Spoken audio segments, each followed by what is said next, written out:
اللهم صل على سيدنا محمد يا رب صل وسلم دائما أبدا على حبيبك. بسم اللہ الرحمن الرحیم. وَيَسْأَلُونَكَ عَنْ ذِي الْقَرْنَيْنِ قُلْ سَأَتْلُو عَلَيْكُمْ مِنْهُ ذِكْرًا. میں نے بتایا تھا کہ نبی صلی اللہ علیہ وسلم کی نبوت کے دلائل میں ہے یہ واقعہ. یہودیوں نے آپ سے پوچھا کہ ذوالقرنین کے بارے میں بتائیے. ذوالقرنین وہ تھے جن کی تاریخ مسخ ہو چکی تھی. ایک بادشاہ تھے جنہوں نے پوری دنیا کو فتح کیا اور اللہ کے دین کو دنیا میں غالب کیا. پیغمبر تھے یا ولی اللہ تھے. راجح یہی ہے کہ پیغمبر نہیں تھے، لیکن اگر پیغمبر تھے تو ہمارا ایمان ہے، ہم تمام پیغمبروں پہ ایمان لاتے ہیں.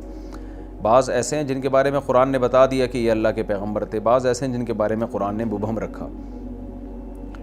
تو ان کی وجہ تسمیہ میں نے بتا دی تھی کہ ان کو قرن کہتے ہیں، سینگ کو، کنارے کو. تو زمین کے دونوں کناروں کو فتح کیا انہوں نے. تو ان کی تاریخ مسخ ہو چکی تھی، لیکن ایک اللہ والے گزرے تھے، نیک بادشاہ گزرے تھے. اس وقت کی آباد دنیا میں انہوں نے اللہ کے دین کو بلند کیا. تو اس لیے نبی صلی اللہ علیہ وسلم سے ان کے بارے میں آ کے پوچھا گیا کہ آپ ان کے بارے میں کیا جانتے ہیں، آپ بتائیے. اگر آپ اللہ کے سچے پیغمبر ہیں تو آپ کو پتہ ہونا چاہیے. تو وہی نازل ہوئی نبی صلی اللہ علیہ وسلم پر، اور یہ واقعہ اللہ تعالیٰ نے نبی صلی اللہ علیہ وسلم کو بتایا کہ یہ آپ سے ذوالقرنین کے بارے میں کہتے ہیں. قُلْ سَأَتْلُو عَلَيْكُمْ مِنْهُ ذِكْرًا. آپ کہہ دیجئے عن قریب میں تمہیں ان کے بارے میں بتاؤں گا، تذکرہ کروں گا ان کا. ان کی تاریخ کیا ہے اس بارے میں دیکھیں. ہمارے پاس قرآن و سنت میں کوئی واضح بات نہیں ملتی. تاریخی روایات ہیں جن میں بڑا ٹکراؤ ہے، اور میں ویسے بھی کوشش کرتا ہوں کہ تفسیر کے لیکچر میں قرآن کو اتنا فوکس کروں کہ بس قرآن آپ کی سمجھ میں آئے. باقی آپ نیٹ پہ بھی سرچ کر سکتے ہیں اور کتابیں بھی پڑھ سکتے ہیں، بہت کچھ کہا گیا ہے. لیکن اتنی بات قرآن ہی سے پتہ چلتی ہے کہ یہ نبی صلی اللہ علیہ وسلم کے قریب کا واقعہ ہے، کوئی بہت زیادہ پرانا نہیں ہے. اور یہ قرآن میں اشارہ ایسے ملتا ہے کیونکہ ذوالقرنین مشرق کی طرف بھی گئے، زمین کا بالکل مشرقی حصہ جہاں آبادی ختم ہو رہی ہے، یا یوں کہہ سکتے ہیں کہ آبادی جہاں سے شروع ہو رہی ہے، اور بالکل زمین کے مغربی حصے میں بھی گئے جہاں آبادی ختم ہو رہی ہے، اور شمال کے حصے میں بھی گئے جہاں شمال میں اینڈ جو تھا آبادی کا. تو اس سے اور جنوب جو تھا نا اس کا تذکرہ نہیں ہے یہاں، ساؤتھ کا تذکرہ نہیں ہے. وجہ اس کی یہ ہے کہ جنوب میں دنیا میں بہت بعد میں آبادی ہوئی ہے. ابھی بھی آپ دیکھ لیں جنوبی ممالک جو آتے ہیں، آسٹریلیا ہے یا جو ایکویٹر کے اس طرف جو بھی علاقے ہیں لیفٹ سائڈ پہ، یعنی اگر آپ مشرق سے مغرب کی طرف رخ کر کے کھڑے ہوتے ہیں تو ایکویٹر کے جو لیفٹ سائڈ پہ علاقے ہیں وہ افریقہ اور آسٹریلیا. تو افریقہ میں بھی آبادی بھی اب بھی بہت کم ہے. تو ایسا معلوم ہوتا ہے کہ اس وقت ساؤتھ میں آبادی تھی نہیں، تبھی ذوالقرنین مشرق کی طرف گئے ہیں اور ویسٹ کے انتہا میں گئے اور ساؤتھ کی طرف گئے ہیں. تو یہ تین جگہیں جہاں دنیا آباد تھی، اور پہلے آبادی دنیا میں یہی ہوئی ہے. آسٹریلیا تو میرا خیال ہے دریافت بھی بہت بعد میں ہوا ہے. تو ان ملکوں میں ذوالقرنین نہیں گئے، لیکن یہ ان جگہوں پہ ذوالقرنین نہیں گئے، یعنی تین جگہوں پہ بہت زیادہ آبادی تھی اس وقت. تو یہ آبادی کا ہونا اس کی علامت ہے کہ یہ کوئی بہت زیادہ پرانا تاریخی واقعہ نہیں ہے کہ جس وقت دنیا کے مخصوص علاقوں میں آبادی تھی. ہمیں قرآن سے پتہ چلتا ہے کہ دنیا میں جو سب سے پہلے آبادی جہاں زیادہ پھیلی ہے یہ وہ علاقے ہیں جو شمال کی طرف ہیں زمین کے، یعنی شمال کی طرف. جیسے ایکویٹر کے رائٹ سائڈ پہ اگر آپ مشرق سے مغرب کی طرف رخ کر کے کھڑے ہوتے ہیں تو ایکویٹر کے جو رائٹ سائڈ ہے اور مغربی، یہ دو یعنی شمال میں، نارتھ میں اور ویسٹ میں، اس طرف دنیا میں اولین آبادی اس طرف ہے. تبھی زیادہ تر پیغمبروں کے واقعات بھی یہیں سے متعلق ہیں، اور یہاں جو قدیم انسانی تہذیب اور جو قدیم آبادی کے آثار بھی یہیں سے زیادہ ملتے ہیں. تو اتنی بات بہرحال ثابت ہو گئی کہ یہ علاقے اس وقت آباد تھے. تو ظاہر ہے یہ کوئی بہت پرانا واقعہ نہیں ہے، یہ نبی صلی اللہ علیہ وسلم کے دور کے قریب کا واقعہ ہے. یہ کم سے کم یہودیوں یعنی حضرت ابراہیم علیہ السلام کے دنیا میں آنے کے بعد کا واقعہ ہے، کیونکہ بہت بڑی آبادی پر یہودیوں کی حکومت تھی. تو اسی دور کے کوئی یہ بادشاہ گزرے ہیں کہ انہوں نے بھی بہت بڑا علاقہ فتح کیا. وَيَسْأَلُونَكَ عَنْ ذِي الْقَرْنَيْنِ. یا آپ سے ذوالقرنین کے بارے میں پوچھتے ہیں، آپ ان کو بتا دیجئے کہ ان قریب میں اس کا تذکرہ تم سے کروں گا. اِنَّا مَكَّنَّا لَهُ فِي الْأَرْضِ. ہم نے ان کو زمین میں ٹھکانہ دیا تھا. وَآتَيْنَاهُ مِنْ كُلِّ شَيْءٍ سَبَبًا. اور ہر طرح کے وسائل ہم نے ذوالقرنین کو دیے تھے.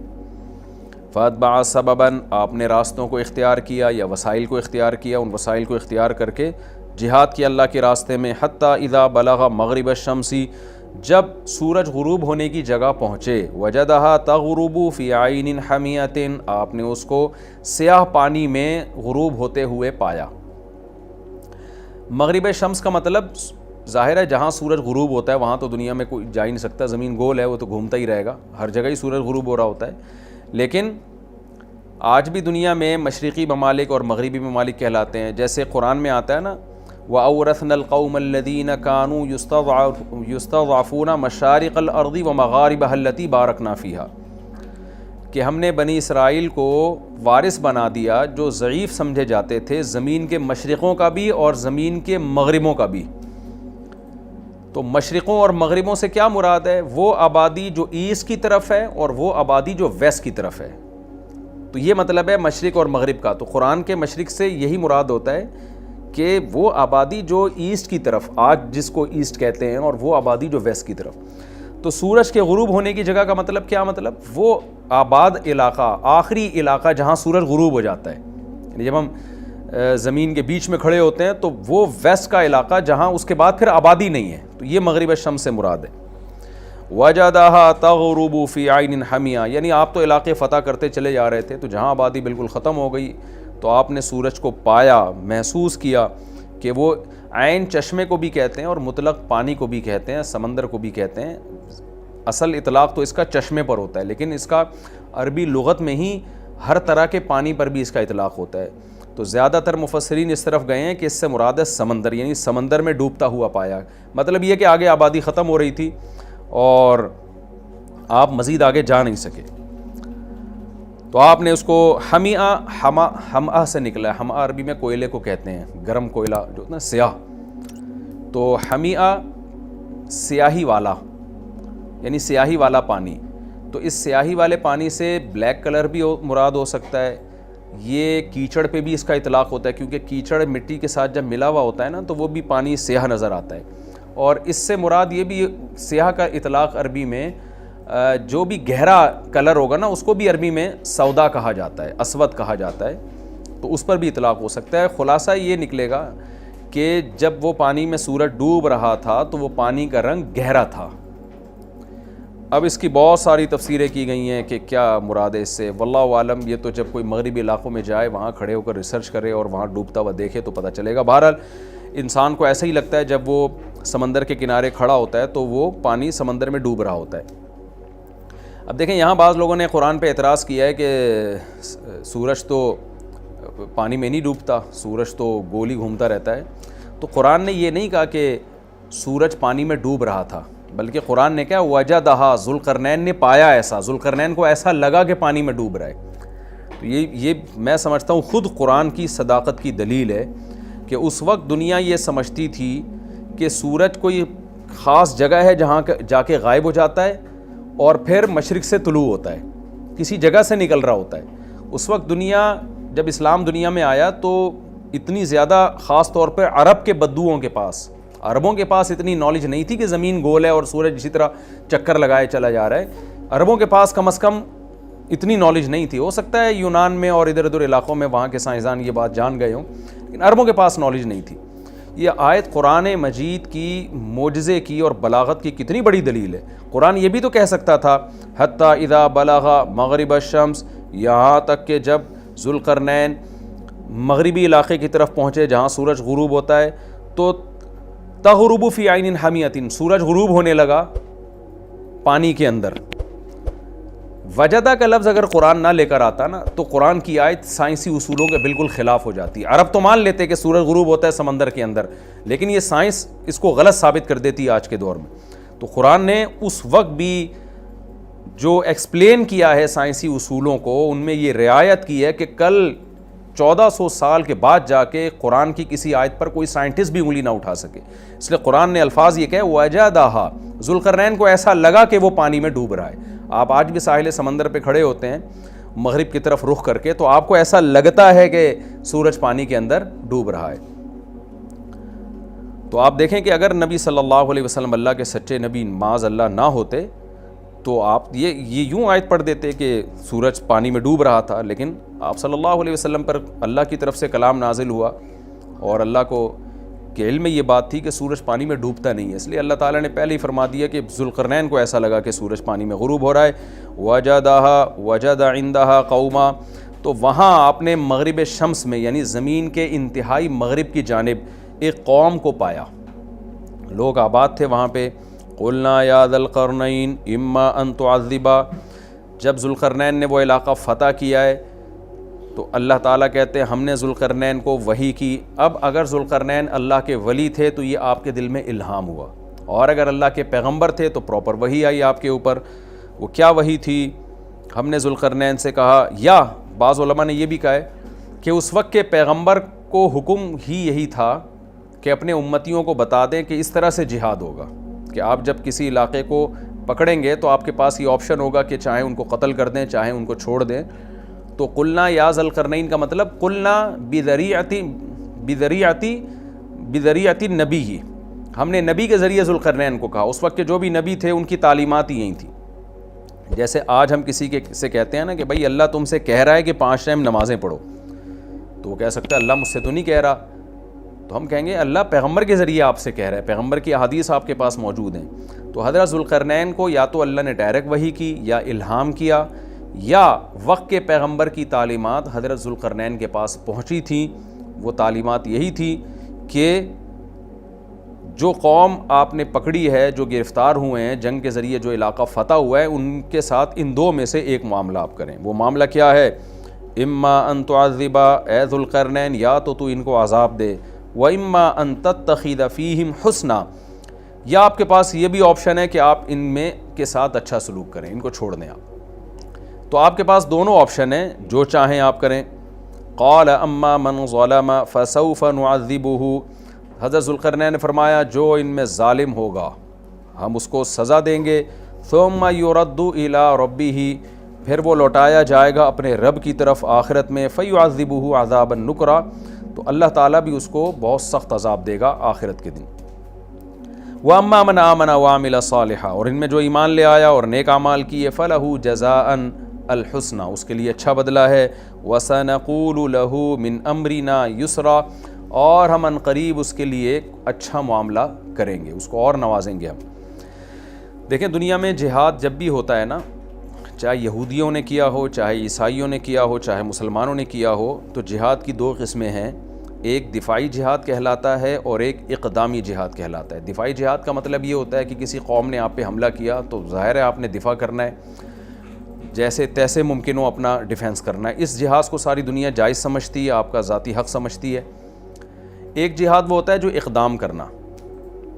اقدام کا مطلب یہ ہوتا ہے کہ اللہ تعالیٰ نے پیغمبروں کو دنیا میں بھیجا، نوح علیہ السلام کو، صالح علیہ السلام کو۔ ان پیغمبروں کو حکم یہ تھا کہ آپ نے صرف دعوت دینی ہے، آپ نے تلوار نہیں اٹھانی، اس دعوت کے پیچھے تلوار نہیں ہے۔ تو جو ایمان لے آئے، نہیں لے کر آئے، اللہ اس کو خود نمٹے گا قیامت کے دن۔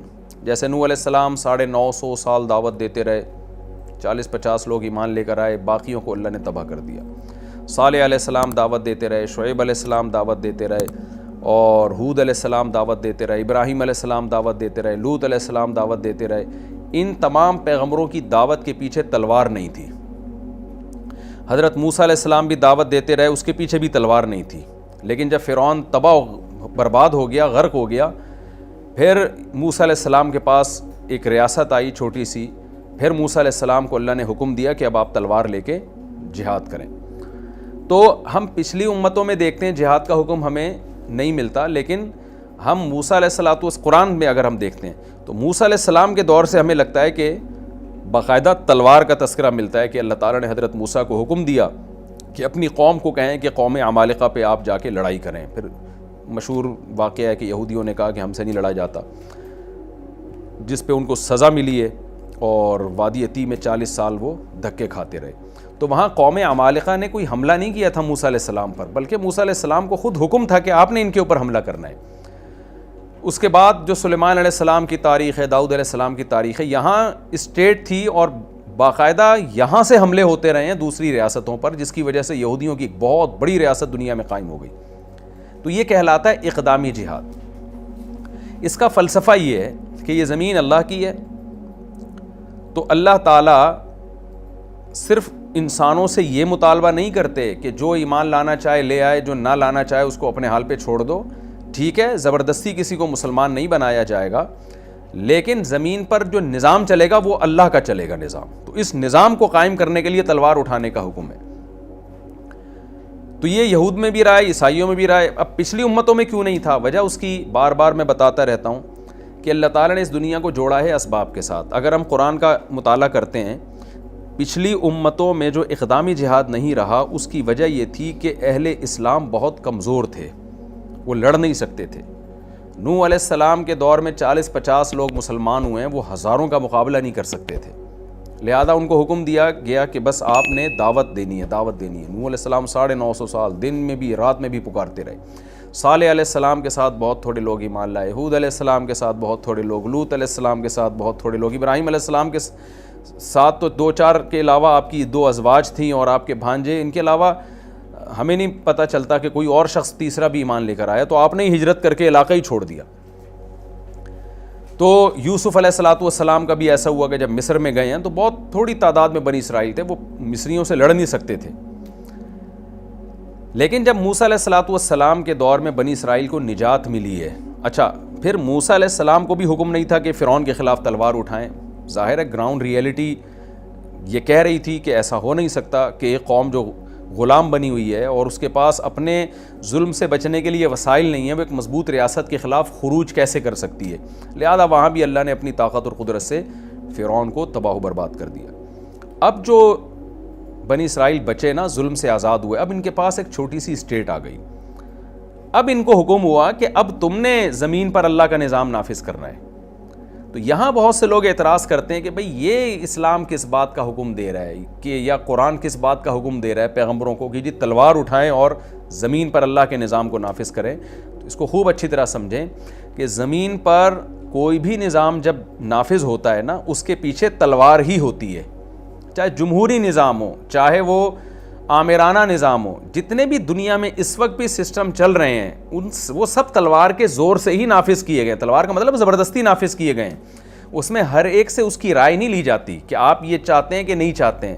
مثال کے طور پر اس جمہوری نظام کو یہ آپ دیکھ لیں، اکثریت کے ساتھ اگر کوئی جیتتا ہے تو جو اس کے حزب اختلاف میں لوگ ہوتے ہیں وہ جیتنے والے کو وزیر اعظم مانے یا نہ مانے، سسٹم کہتا ہے کہ آپ کو ماننا پڑے گا، تو یہ بھی تو تلوار ہی ہے نا۔ تو تلوار کے پیچھے 2 چیزیں ہونی چاہیے، اگر وہ تلوار غلط نظام کو دنیا میں نافذ کرنے کے لیے چلائی جا رہی ہے تو وہ غلط ہوگی، اگر وہ صحیح بات کے لیے چلائی جا رہی ہے تو وہ تلوار ٹھیک ہوگی۔ تو بحث یہ نہیں ہے کہ تلوار کی زور سے اللہ تعالیٰ نے اپنے ادیان کو، چاہے وہ یہودیت ہو، عیسائیت ہو، اسلام ہو، تلوار کی طاقت سے دنیا میں غالب کیا ہے یا لوگوں کے مشورے سے غالب کیا ہے۔ اصل چیز یہ ہے کہ غالب جس چیز کو کیا جا رہا ہے وہ ٹھیک تھی یا غلط تھی۔ وہ دیکھیں، اگر میں تلوار اٹھاتا ہوں اور دنیا سے چوروں کا خاتمہ کر دیتا ہوں تو یہ نہیں کہا جائے گا کہ جی آپ نے تلوار کے ذریعے ایک دنیا سے چوری کو ختم کیا ہے، بلکہ اپریشیٹ کیا جائے گا کہ آپ نے تلوار کے ذریعے ایک اچھا کام کیا ہے، قاتلوں کو اور چوروں کو اور ڈاکوؤں کا خاتمہ کیا ہے آپ نے۔ تو یہ خوب سمجھ لیں، اسلام دنیا میں آیا، اس سے پہلے یہودیت دنیا میں آئی یا عیسائیت دنیا میں آئی، تو جن پیغمبروں نے تلواریں اٹھائی ہیں نا، ان کا موقف بہت واضح تھا کہ زمین پر اللہ کا نظام ہونا چاہیے، اس نظام کو نافذ کرنے کے لیے تلوار چلے گی، ایک بات۔ نمبر 2 کہ ہم جس نظام کو اللہ کا نظام کہہ رہے ہیں، اس نظام کے اللہ کے نظام ہونے پر ہمارے پاس مضبوط دلائل ہے۔ یعنی ایک آدمی تلوار اٹھاتا ہے، وہ کہتا ہے کہ میں اللہ کے نظام کو دنیا میں نافذ کرنے کے لیے یہ کام کر رہا ہوں، لیکن اس کے پاس دلیل ہی نہیں ہے کہ میرا جو نظام ہے وہ اللہ کا نظام ہے، تو وہ بھی غلط ہے۔ دیکھیں یہاں 3 اسٹیپ ہیں، اس کو خوب اچھی طرح سمجھیں۔ تین اسٹیپ ہیں، اس کو یعنی ایک ہمیشہ کے لیے نا یہ اقدامی جہاد کا فلسفہ آپ کے دماغ میں بیٹھ جائے گا۔ جب آپ تلوار اٹھاتے ہیں، نمبر 1، آپ جس سسٹم کو دنیا میں غالب کرنے کی بات کر رہے ہوتے ہیں نا تلوار کی طاقت سے، پہلی بات وہ سسٹم ٹھیک ہونا چاہیے، ایک بات، غلط چیز کو دنیا میں آپ تلوار کے ذریعے نافذ نہیں کر سکتے۔ نمبر 2، اس کے ٹھیک ہونے پر آپ کے پاس مضبوط دلائل ہوں، 2 اور 2 4 کی طرح آپ کے پاس دلائلوں کہ یہ جو میں چیز دنیا میں نافذ کر رہا ہوں یہ ٹھیک ہے. جیسے کوئی کرپشن کے خلاف جہاد کرتا ہے تو ساری دنیا مانتی ہے کہ کرپشن غلط ہے. تو یعنی یہ اتنا واضح آپ کا دعویٰ ہونا چاہیے. تیسری چیز، آپ کے پاس اسباب اور وسائل بھی ہوں کہ اسباب اور وسائل کی دنیا میں آپ فتح بھی حاصل کر سکتے ہوں. تو 3 شرطیں کسی تحریک میں، کسی نظام میں پائی جائیں گی تو شرعن بھی اور عقلاً بھی ان کو اجازت ہوگی کہ وہ تلوار اٹھائیں اور اپنے نظام کو دنیا پہ نافذ کر دیں. اور یہ 3 شرطوں میں سے ایک شرط بھی اگر نہیں پائی جاتی تو پھر کسی تحریک کو یا کسی بھی شخص کو اجازت نہیں ہے. مثال کے طور پر اب میں ایسی مثالیں دیتا ہوں جس سے یہ جو میں نے 3 شرطیں بیان کی ہیں نا، یہ شرطیں اچھی طرح سمجھ میں آئیں گی. ایک آدمی تلوار اٹھاتا ہے، ایک تحریک چلاتا ہے. جیسے ہٹلر نے تلوار اٹھائی تھی، وہ بھی اقدامی لڑائی کر رہا تھا. اس نے تلوار اٹھائی کہ جی میں پوری دنیا میں کا کنٹرول اپنے ہاتھ میں لینا چاہتا ہوں. لیکن تلوار اس نے اٹھائی اس بیس پہ وہ چاہتا تھا کہ جرمن کو پوری دنیا کا حاکم بنا دے. اس سے جب پوچھا گیا کہ بھئی آپ جرمن قوم کو پوری دنیا کا حاکم کیوں بنانا چاہتے ہیں، اس نے دلیل دی کہ جرمن قوم دنیا کا بہترین دماغ رکھتی ہے اور دنیا کا لیڈر بننے کی سب سے بڑی جرمن قوم میں صلاحیت ہے. یہ دلیل بھی غلط تھی، اور جس چیز کو دنیا میں، جس ہدف کو لے کے وہ دنیا میں اس نے تلوار چلائی، وہ ہدف بھی غلط تھا. ایک شرط ہو سکتا ہے پائی جاتی ہو، اس نے کہا ہوگا کہ میرے پاس اتنے وسائل ہیں، اتنی طاقت ہے، اتنا اسلحہ ہے، ایسی منظم فوج ہے کہ میں دنیا پہ غلبہ پا سکتا ہوں. تو اس میں 2 رائے ہو سکتی ہیں کہ ہٹلر کے پاس اتنی مضبوط فوج تھی یا نہیں تھی. ہم مان لیتے ہیں کہ جی اس کے پاس اتنی مضبوط آرمی تھی، اتنے وسائل تھے کہ وہ دنیا میں غلبہ حاصل کر سکتا تھا. لیکن پچھلی 2 شرطیں یہاں مفقود ہو رہی ہیں کہ آپ جس چیز کو دنیا میں نافذ کر رہے ہو اس کی آپ کے پاس برحق ہونے کی کیا دلیل؟ آپ یہ تو قوم کی جنگ ہے، آپ ایک قوم کو دنیا کا امام بنانا چاہتے ہو. تو دنیا میں جتنی بھی غیر مسلموں کی جنگیں ہوتی رہی ہیں، یا تو یعنی ان میں 2 شرطیں لازمی مفقود ہیں. نہ ان کے پاس کوئی ہدف ہوتا ہے صحیح، ہدف کیا ہوتا ہے دنیا کے وسائل پہ قبضہ کرنا، اور نہ اس ہدف کے صحیح ہونے کی ان کے پاس کوئی واضح دلیل ہوتی ہے. جبکہ اسلامی جنگیں یا یہود و نصارہ کی جو جنگیں رہی ہیں، ان جنگوں کے پیچھے دعویٰ بھی درست ہوتا ہے اور ان کے پاس اس دعوے کے درست ہونے کی دلیل بھی بہت واضح ہوتی ہے. تیسری شرط میں اختلاف ہو سکتا ہے کہ آپ کے پاس پاور ہے یا نہیں. تو جتنی بھی جنگیں دنیا میں ہوئی ہیں، جو مذہب کے نام پہ جنگیں ہوئی ہیں، اگر ان جنگوں میں مذہب ٹھیک تھا اور جو مذہب کے نام پہ جنگ کرنے والے لوگ تھے ان کے پاس اپنے مذہب کے برحق ہونے کے دلائل بھی 2 اور 2 4 کی طرح بالکل واضح تھے، اور ان کے پاس اتنی طاقت بھی تھی کہ لڑائی کے بعد فساد برائے فساد نہیں ہوگا بلکہ وہ علاقوں پہ قبضہ کر لیں گے، تو پھر ایسی جنگ ان کے لیے بالکل جائز تھی. دنیا میں کوئی عقل مند اس کو غلط نہیں کہہ سکتا.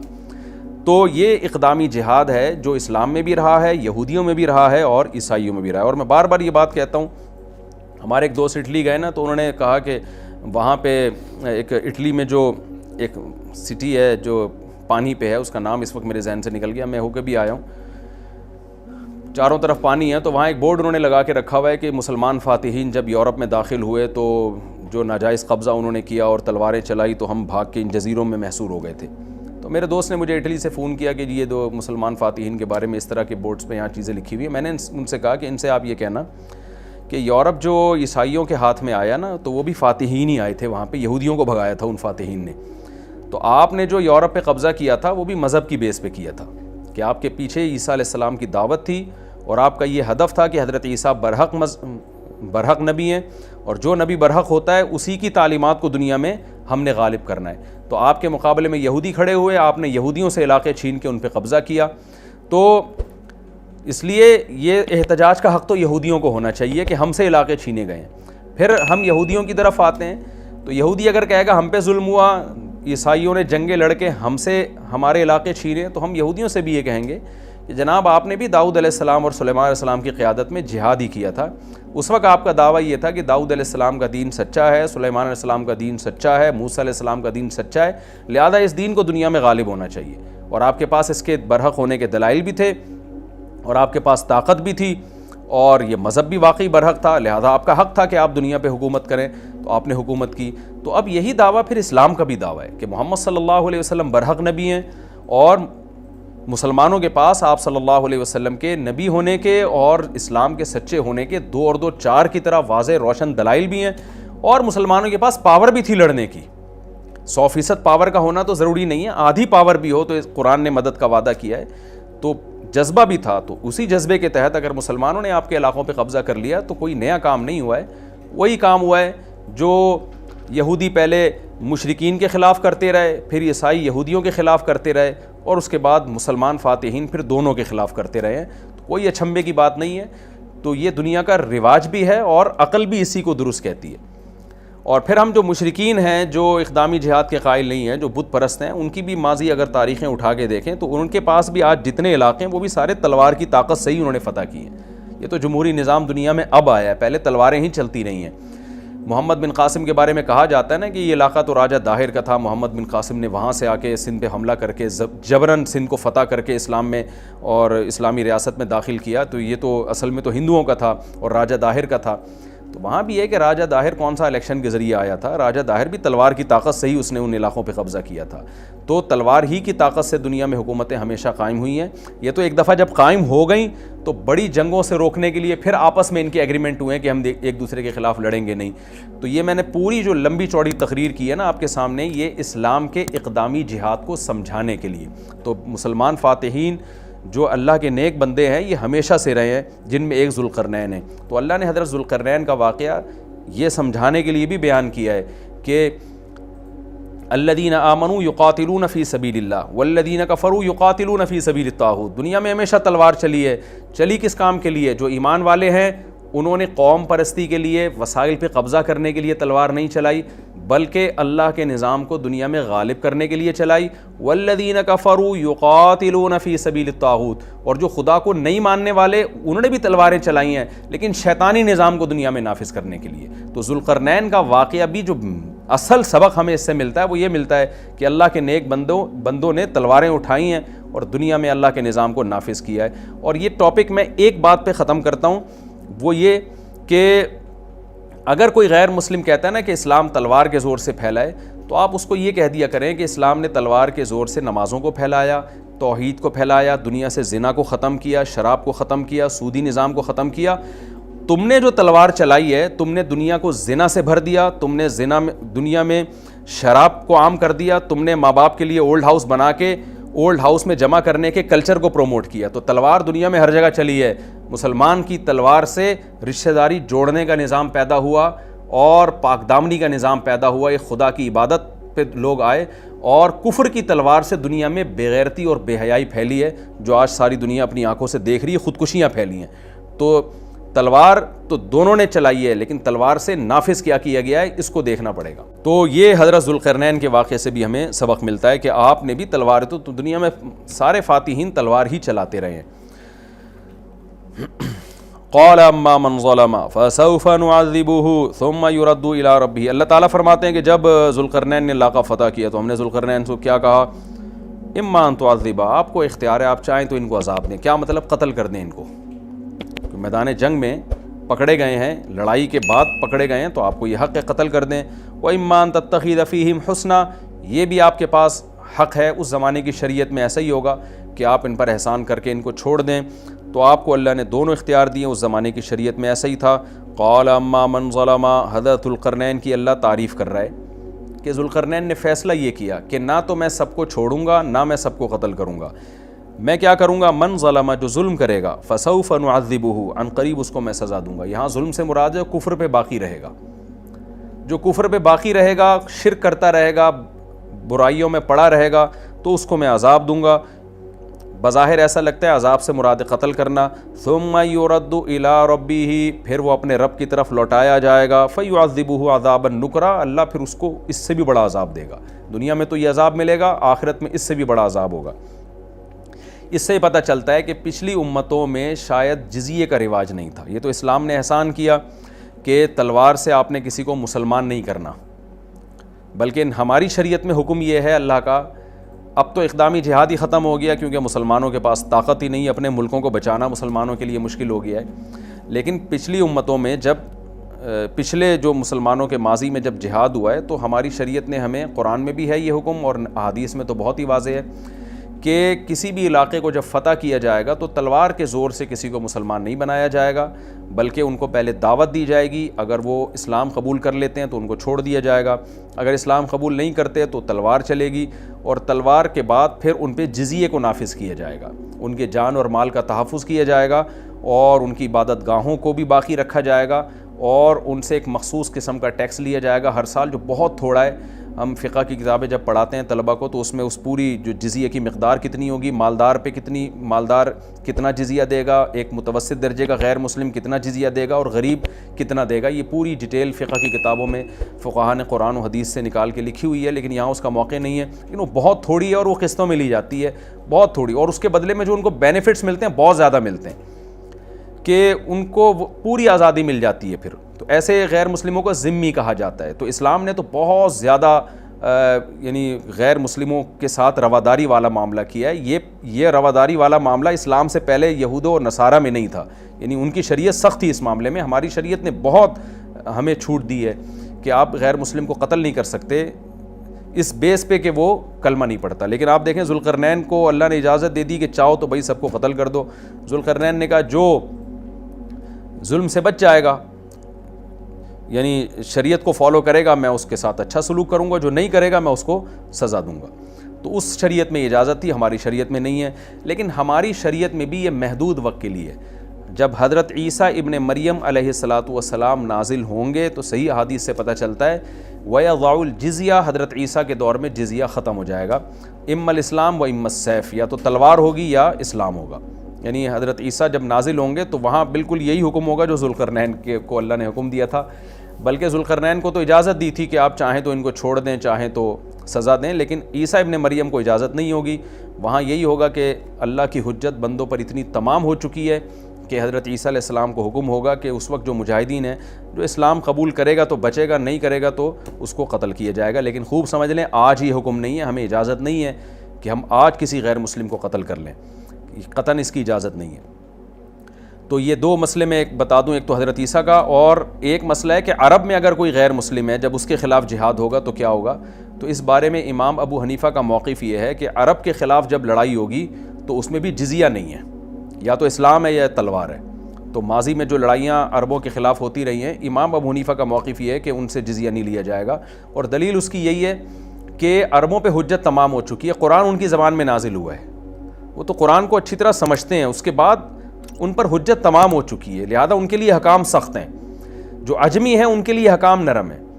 اور جیسے عیسیٰ ابن مریم نازل ہوں گے نا جب، تو اسلام کے سچے ہونے کے دلائل دنیا میں اتنے واضح ہو چکے ہوں گے. سنوریہم آیاتنا فی الآفاق، قرآن کہتا ہے ہم اسلام کے برحق ہونے کے دلائل ان کو دکھاتے رہیں گے. تو عیسیٰ ابن مریم کے دور میں 2 اور 2 4 کی طرح اتنا واضح ہو چکا ہوگا اسلام، اور اسلام کی دعوت بھی اتنے بھرپور طریقے سے پہنچ چکی ہوگی کہ اللہ کی حجت لوگوں پہ تمام ہو جائے گی. پھر کوئی یہ کہے کہ میری سمجھ میں اسلام نہیں آ رہا، اس کا مطلب بہت زیادہ ہٹ دھرم اور ضدی ہی ہے. لہذا اس وقت بھی حکم سخت ہو جائے گا کہ بھئی اما الاسلام، یا تو اسلام یا پھر تلوار، تیسرا آپشن جزیے کا آپ کے پاس نہیں ہے. لیکن عیسیٰ ابن مریم کے آنے سے پہلے عربوں کے بارے میں تو وہی حکم ہے کہ اما الاسلام و اما السیف. لیکن اختلافی مسئلہ ہے، میں نے بتایا یہ صرف امام حنیفہ کا موقف ہے، باقی تینوں ائمہ اس کے قائل نہیں ہیں. وہ کہتے ہیں عربوں سے بھی جزیہ لیا جائے گا، لیکن امام حنیفہ کہتے ہیں عربوں پہ حجت تمام ہو چکی ہے. ان کے الگ الگ دلائل ہیں، اس میں جانے کا کوئی زیادہ فائدہ نہیں. اور ویسے بھی آج کل اقدامی جہاد تو ہے نہیں، تو اس ڈیٹیل میں جب عیسیٰ علیہ السلام کے دور میں اقدامی جہاد شروع ہوگا تو ویسے ہی جزیہ کے حکام ختم ہو چکے ہوں گے. اللہ کرے کہ اس سے پہلے مسلمانوں کے پاس اتنی طاقت آ جائے، خلافت قائم ہو جائے، ریاست قائم ہو جائے مضبوط جیسے ہوا کرتی تھی. یہ تو اب اللہ کی مرضی ہے. میرا مقصد تو صرف ابھی فقہی حکام بیان کرنا ہے. تو اس وقت بھی جو ہے نا حجت تمام ہو چکی ہوگی، لہذا اس وقت اسلام یا تلوار. تو یہاں حضرت ذوالقرنین کو اللہ نے کیا فرمایا، اما ان تعذب و اما ان تتخذ فیہم حسنا، چاہے تو آپ قتل کر دیں، چاہیں تو آپ اچھا سلوک کریں. حضرت ذوالقرنین نے کہا جو ظلم کرے گا قتل کروں گا، پھر اللہ اس کو عذاب دے گا. واما من آمن وعمل صالحا فلہ جزاء الحسنى، جو ایمان لا کے نیک اعمال کرے گا اس کو بہت اچھا بدلہ دوں گا، اور سنقول له من امرنا یسرا، اس کے ساتھ میں اچھا معاملہ کروں گا. ثم اتبع سببا، وہ علاقہ فتح کر کے وہاں ذوالقرنین نے اپنا کوئی نائب بٹھا کے حکومت قائم کر کے ذوالقرنین وہاں سے نکلے. حتی اذا بلغ مطلع الشمس، پھر زمین کے مشرق کی طرف سفر کیا. یہاں تک کہ مطلع شمس، جہاں سے سورج طلوع ہوتا ہے نا، جو انتہائی آبادی ہے، کتنا لمبا سفر ہوگا آپ اس زمانے میں دیکھیں، تو وہاں پہنچے، وجدہا تطلع علی قوم، تو سورج کو دیکھا کہ ایسی قوم پہ طلوع ہو رہا ہے، لم نجعل لہم من دونہا سترا، کہ ہم نے اس قوم اور سورج کے درمیان کوئی آڑ نہیں رکھی تھی۔ آڑ نہ ہونے کا مطلب یہ کہ چٹیل میدان میں وہ لوگ رہتے تھے، اور ایسے دیہاتی بدو قسم کے لوگ تھے کہ گھر بنانا بھی نہیں جانتے تھے، دھوپ میں پڑے رہتے تھے، اس ٹائپ کی کوئی قوم تھی۔ کذالک، اللہ فرماتے ہیں اسی طرح معاملہ ہے، یعنی ہم جو ذوالقرنین کا واقعہ بیان کر رہے ہیں بالکل اسی طرح ہے۔ یہ بلاغت ہے قرآن کی۔ ایک اشکال ہوتا ہے نا کہ انتہائی مغرب شمس کو فتح کرنے کے بعد، انتہائی مغربی علاقوں کو فتح کرنے کے بعد، اس دور میں جب آپ کے پاس سواریاں نہیں ہوتی تھیں، ہوائی جہاز نہیں تھے، تو انتہائی مشرقی حصے میں پہنچے کیسے؟ تو اللہ فرماتے ہیں کذالک، ایسا ہی ہے جیسا ہم بیان کرنے، اللہ نے ان کو وسائل دیے تھے، پہنچ گئے وہ۔ وقد احطنا بما لدیہ خبرا، اور ہم نے احاطہ کیا ہوا تھا ذوالقرنین کے ارد گرد جو کچھ بھی تھا اس کا احاطہ کیا ہوا تھا خبر کے اعتبار سے، یعنی ہمیں پوری خبر ذوالقرنین کی معلوم ہے۔ ثم اتبع سببا، اس کے بعد پھر آپ نے راستے کو فالو کیا، حتی اذا بلغ بین السدین۔ اب یہاں قرآن بیان نہیں کر رہا کہ کس سمت میں گئے، لیکن جمہور مفسرین اسی طرف ہیں کہ اس سے مراد ہے شمال کی سمت۔